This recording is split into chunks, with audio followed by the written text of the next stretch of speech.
Hey everyone, how you doing? My name is Joe from MyVideoBag, and today we have a special guest all the way from the great state of Arizona. And I say that jokingly because we're actually located in Arizona too. So probably could have done this live, really live, but with technology we can, we don't have to do that. But we have cinematographer and photographer Lear Miller today on the program, and welcome, Lear. I appreciate you joining us today. And unfortunately, my business partner Danny, who I usually do this with, went to California, or he would have been on as well. And I think you guys might have um, crossed paths before. Do you know Danny McManus? It's highly probable. I know our industry is not that big here in Arizona, so but it's cool. It keeps the culture nice and tight, and I don't know. It's fun to kind of know everyone and be friends with everyone. Yeah, he actually got his start doing videos for Tempe 12, and I think that's where he was saying that there might have been some crossing paths. But Sorry, videos for who? Say one more time. I said he started his kind of his video making journey at Tempe 12. Oh, okay.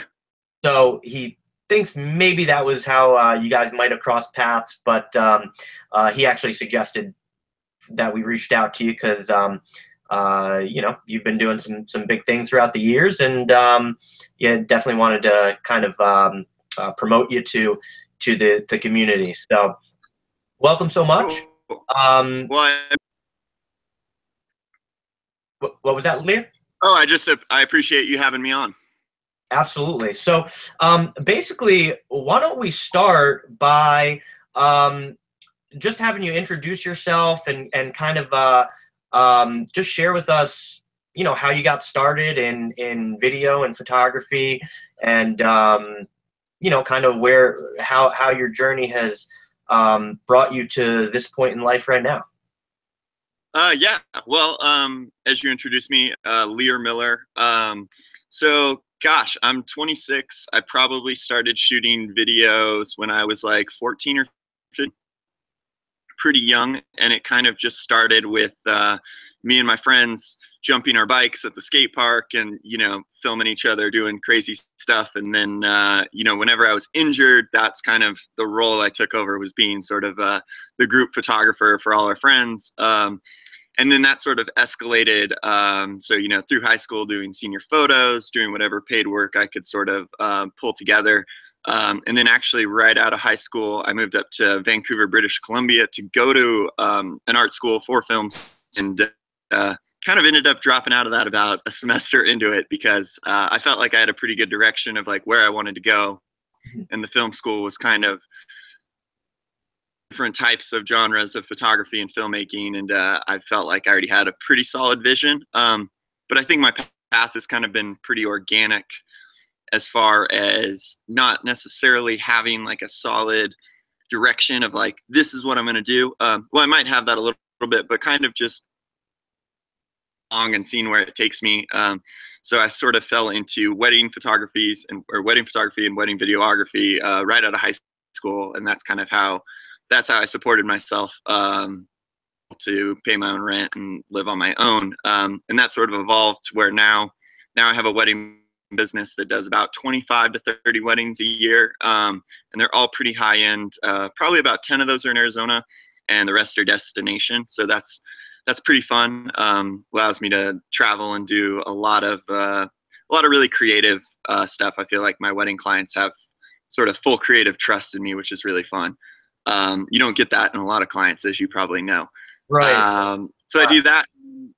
Been the separate business from that is adventure lifestyles, photography, videography, and then also commercial work as well. And that, I guess, when I say that my career's sort of been built organically, that's kind of commercial work that's come along has sort of all just word of mouth referrals.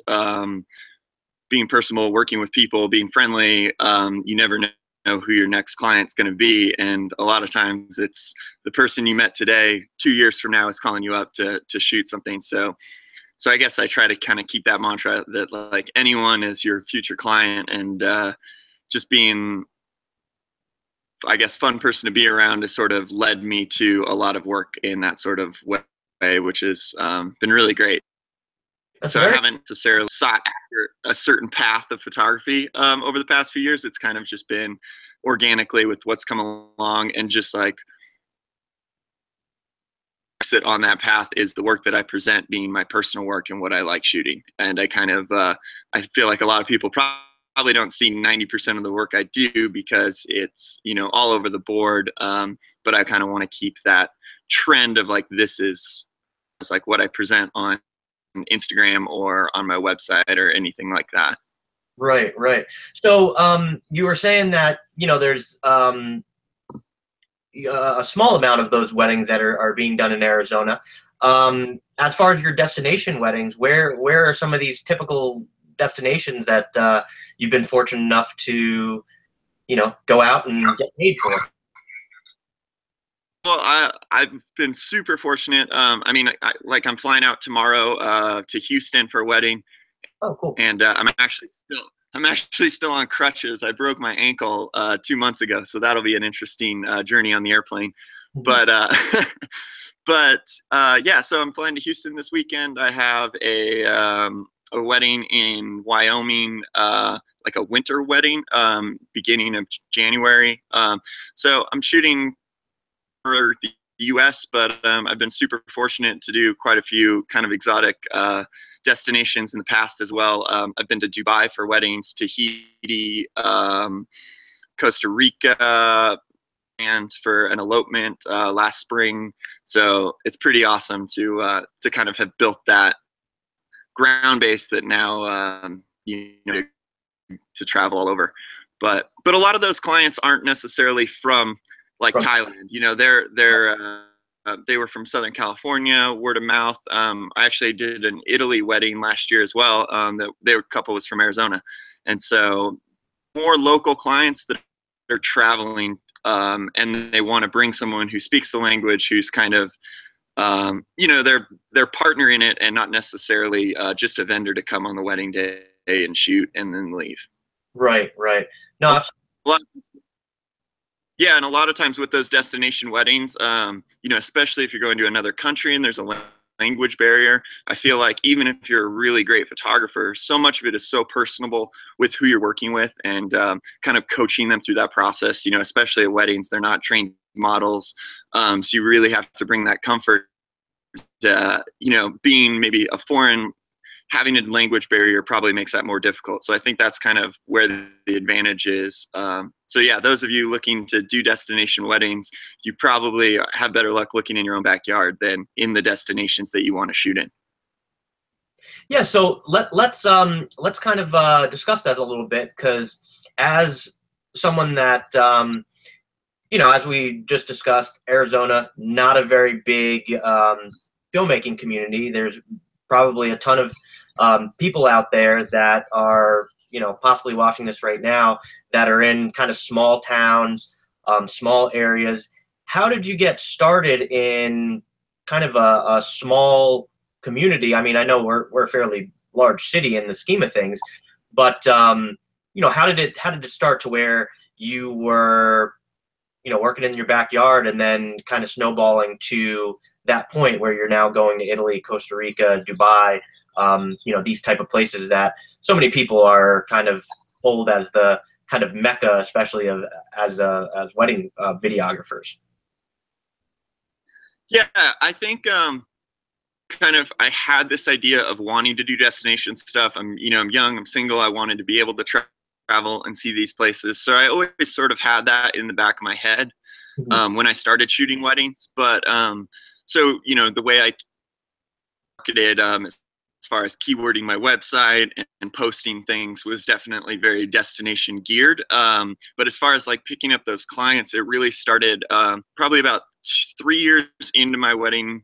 Uh, um, I had gosh, it was the finance guy where I was buying a vehicle, was talking about a destination wedding, and I kind of brought, and I went out, they paid my costs, and I went out there and I shot it for $1,000, and I did it for dirt cheap, essentially, just to kind of have, and that was in Costa Rica 4 years ago. So I've been there twice now for weddings, and they hired me to go out there. It was minimal pay, but it was kind of the sacrifice I was taking to sort of have that, beach destination portfolio work. And that was kind of the start of it. And once I kind of had, it was easier for me to market more. And I also, the way I shot that, I covered sort of their whole trip more than just like the one day of a wedding. And so that's something that when I market for destination weddings, that's something that I kind of talk to my clients about, is that it's more than just your wedding day. I'm covering our whole trip there. A lot of times we're going out and doing, kind of a stylized session somewhere that's iconic to that place. Whether it's the beach in Costa Rica or like near the Al Shabarb in Dubai, all these different iconic sort of, and so I think that's kind of how I would pitch it. Go there and hire the venue photographer or someone local, they really wouldn't get that sort of experience. And so now that's kind of built into, that's how I work with all my destination weddings. It's a very all-inclusive sort of package that covers, everything from, in Costa Rica, we went ziplining. I have photos of their 98-year-old grandma, like coming down the zip line, and things like that I feel like are even maybe more valuable than some wedding photos. And so kind of bringing that value to the clients, I think, sells them on bringing someone local out with them to sort of cover the entire event, as opposed to just hiring someone for one day that maybe, the venue suggests or is local to that area. Right. No, that makes total sense. Now, probably, the first destination wedding you went to was probably like, you soloing it. But do you usually go out with more than just yourself? Is there because in our business, we don't do weddings. We're strictly just corporate commercial type stuff. So this is interesting to me as well, because I'm not really on that end. But what's your experience as far as incorporating more people? Was that how did you get to the point where you were just kind of soloing it to maybe having additional people? Was that someone in your circle, or did you kind of meet those people that you maybe now tag team or bring more people out? How did that kind of evolve? Yeah, so no, I do definitely bring second shooters out quite often. I think there's a ton of value. A lot of it has to do with the size of the wedding. So with some smaller destination weddings, when they're only bringing maybe 30 guests, a party, it's pretty easy for me to tackle solo, and I definitely sort of go through their timeline with them to ensure that there's plenty of time for me to do all those things.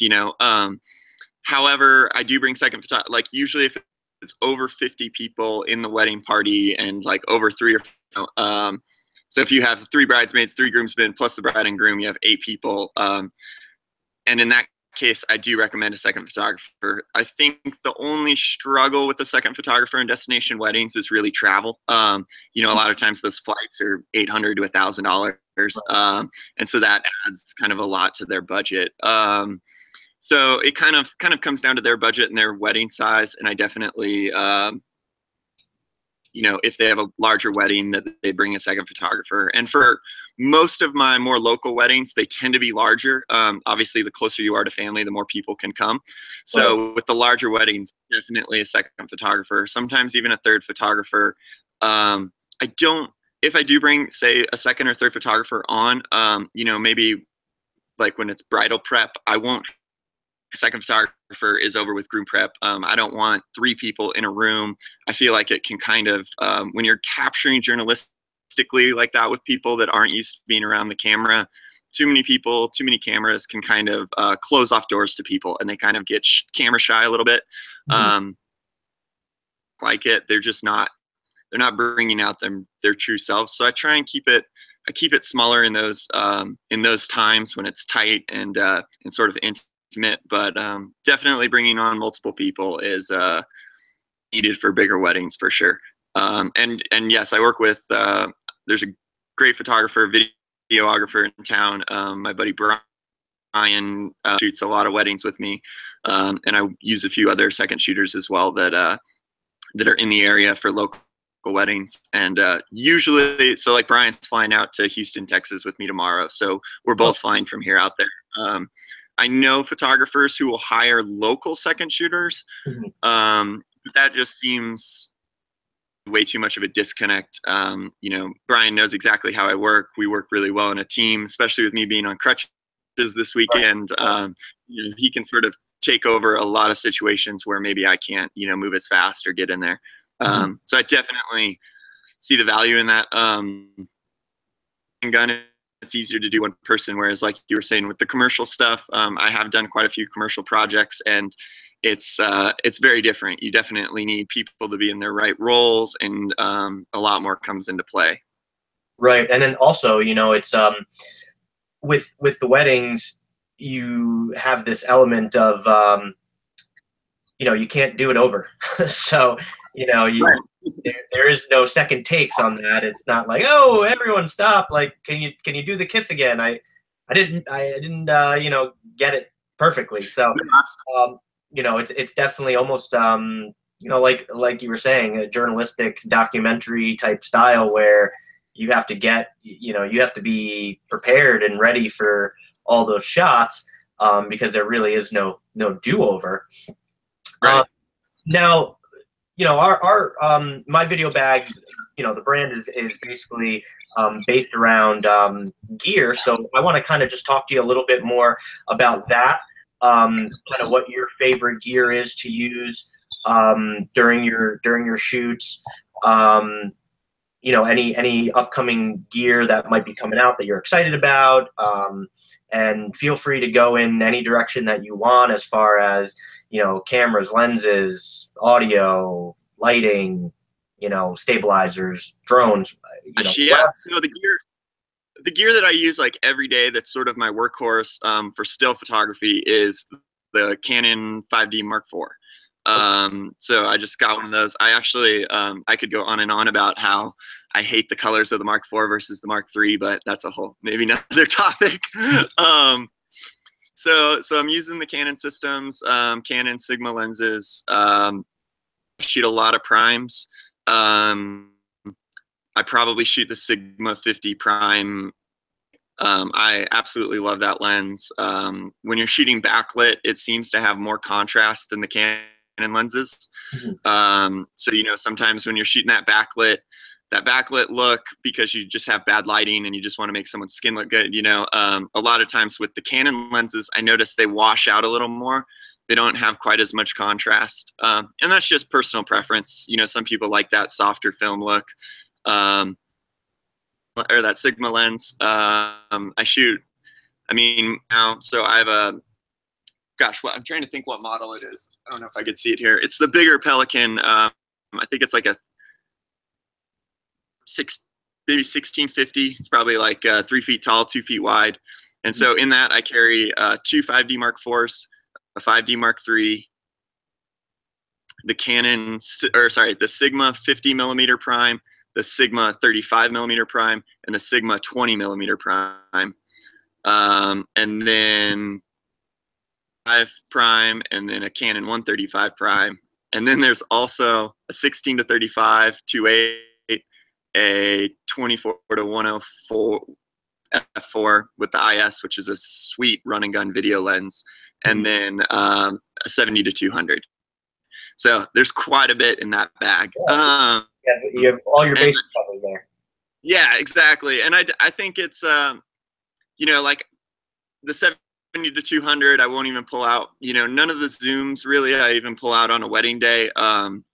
However, when I'm doing commercial work, when I'm doing outdoor landscape stuff, like my 16 to 35 is like my go-to for landscapes, because I can throw 100 millimeter polarizer, a square polarizer on the front, and a variable ND to stop down the sky. And so like everything kind of has a different purpose, and I guess I shoot so many different types of things that it kind of just uh, and then I actually just sold my video kit that I was using was a FS700, you know, with like a full-size Ronin, and it was just like it was awesome because I was doing a lot of action sports stuff, and the slow-mo was like, you know, I had to have it. But I actually just sold all that. I'm kind of waiting for that A7 Mark III. I guess it's the Mark III now, I think we all to kind are. of play with that. You say we all are? Yeah, I think we all are. I Yeah. thought it was going to come out already, but yeah, maybe for NAB. Well, I don't take over for stills for me. I just love a full size DSLR platform to work with, especially when it's a wedding day and you're like, you know, I'm like going from inside of church to outside in bright sun, and I just want to be able to like rack through like 1/60th all the way to like 2500, you know, in like two big swoops. So for weddings, I don't think it'll apply, but I'm really excited about it for video. I already sold the full size Ronin and got a Ronin M. And I just want to kind of bring everything down in size. The more I've been doing more and more outdoor work, hiking into locations and things like that. So I'm just kind of trying to bring that kit size as small as it can get and portable.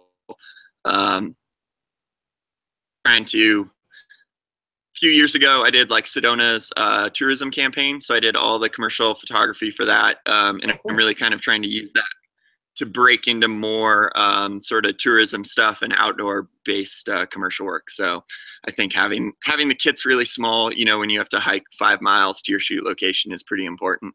Right. No, absolutely. Absolutely. Uh, Well, I know you do a lot of, you know, wedding stuff. So maybe, you know, you don't, you have to be kind of quick on your feet. So I don't know if you use any like sliders or anything like that in the wedding thing. Cause I mean, you know, I do have a slider. I have a Cine, what is it?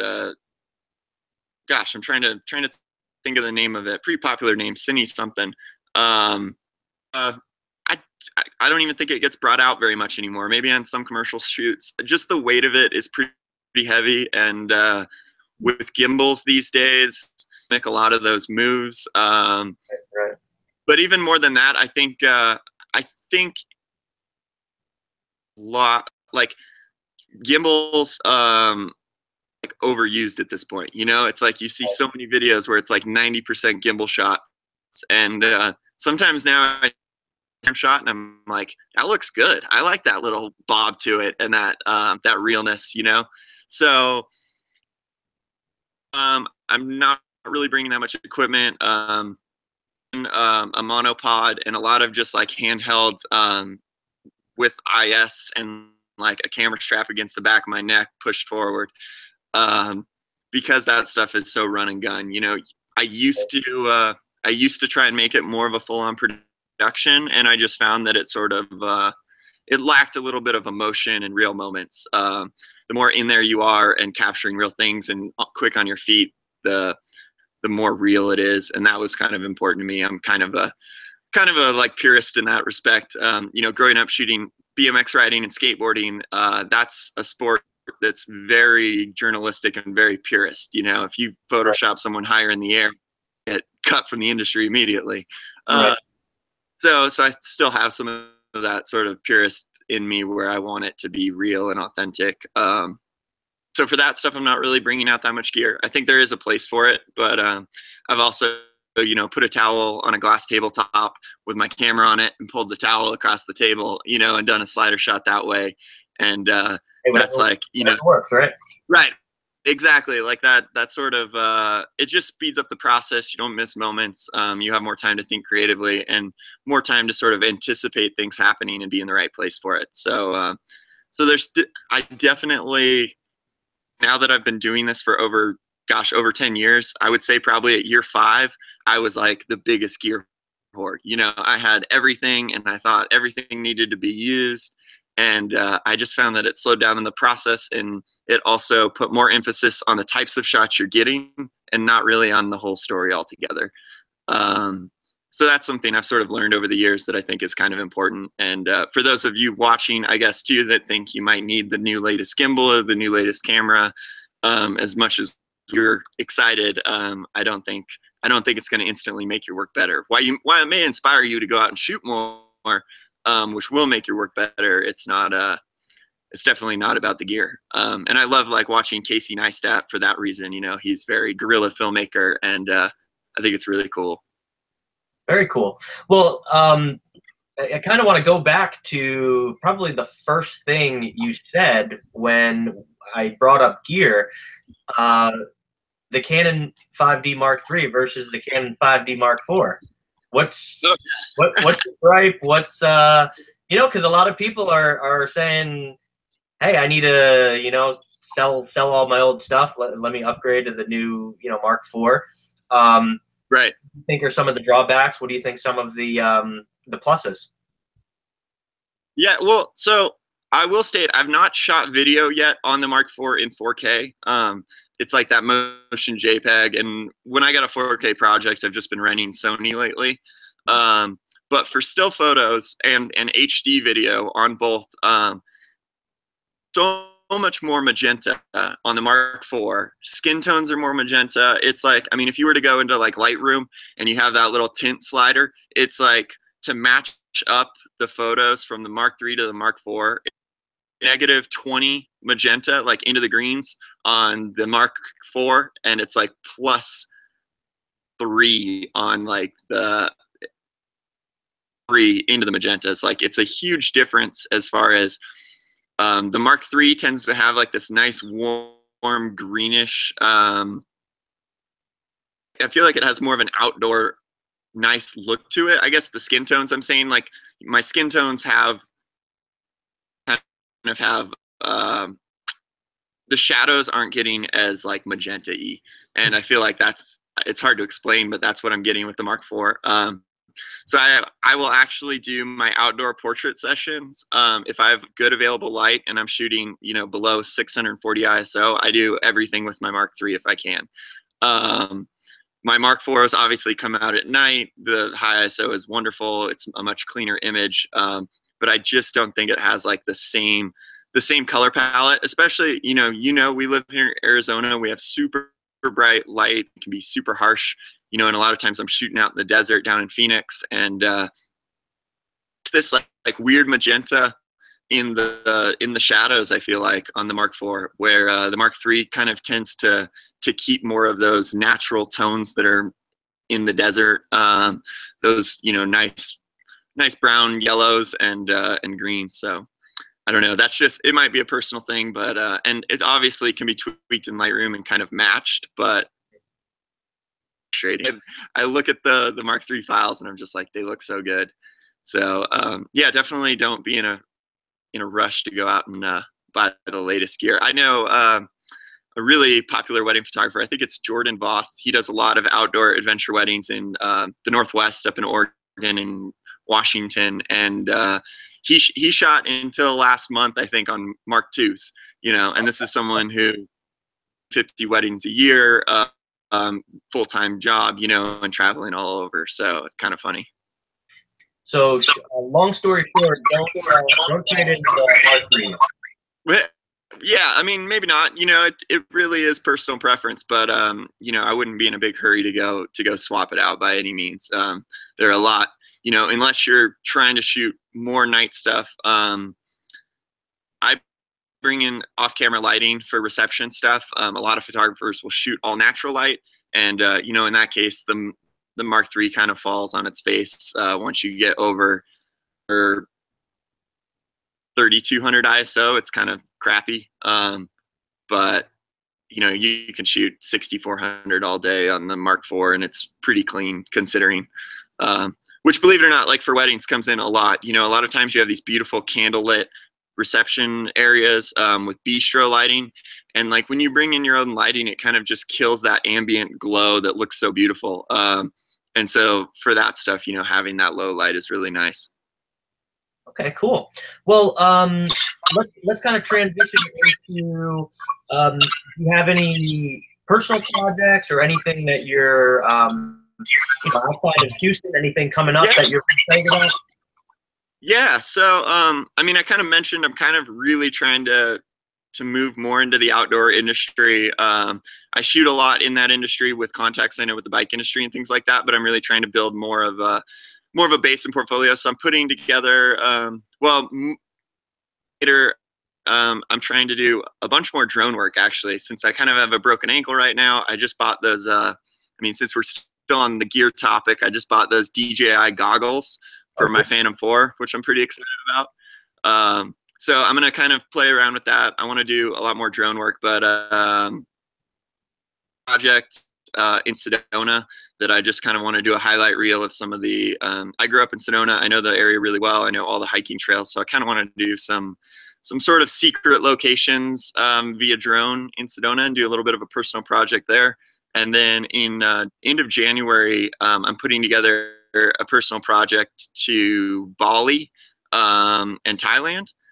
And it was amazing. And so I'm going to kind of, for this, we're kind of pitching to multiple companies. It's kind of my first time doing something sort of, you could almost say, with companies, by reaching out to the companies I've worked with in the past and companies I really like, and kind of be like, look, we're putting together this trip. We're going to be mountain biking in Bali. We're going to be rock climbing in Thailand. We're going to be sort of traveling to all these waterfalls and these beautiful places, and we want to feature your stuff in those locations. So I'm putting together sort of a presentation for that right now that we're going to send out to some companies, advertising for a large outdoor website. He sells all the web ads, so he has a lot of clients, or a lot of connections with those clients, and so we're kind of going to reach out to all them and hopefully put together a project that, even if it just pays for itself, it's a free trip to go mountain bike all over Southeast Asia. So that would be pretty awesome.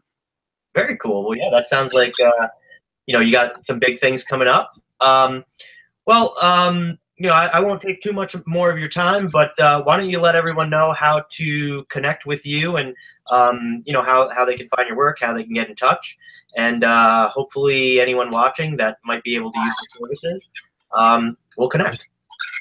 Sounds good. You can find my work and a little bit more of my portfolio, Lear Miller, like the beer, learmillerphoto.com.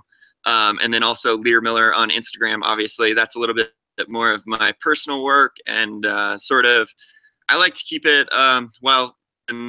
not so much, but I like to keep it a little more of like a blog style. So the stuff that I do post on Instagram is usually pretty relevant. I'm not really one of those persons that shows photos of 6 months ago, or, just tries to keep the feed looking good. I'm really trying to keep it like a journal. This is where I'm at. This is what I'm doing. So I think it's really fun in that way. So you can follow me there. Sometimes I have pretty entertaining stories. Right now, stuck in the house, maybe not, but when we go to Bali, it should be pretty sweet. So you can follow me on those two platforms, LearMillerWeddings.com if you want to check out my wedding work or you're getting married. And then I've done workshops in the past, and I don't have any coming up, but I have been doing sort of some private tutoring too. So if anyone is interested in learning more about break into that industry, grow their business in that way, or even simple things like video or drone stuff, I'm more than happy to help. And I just love working with other people and what we all love. So Right, definitely. And now with the internet and with all these different platforms, it's easier than ever. I mean, the last webcast we did was with this gentleman, Felipe Riviera from Australia, and he's a just cool.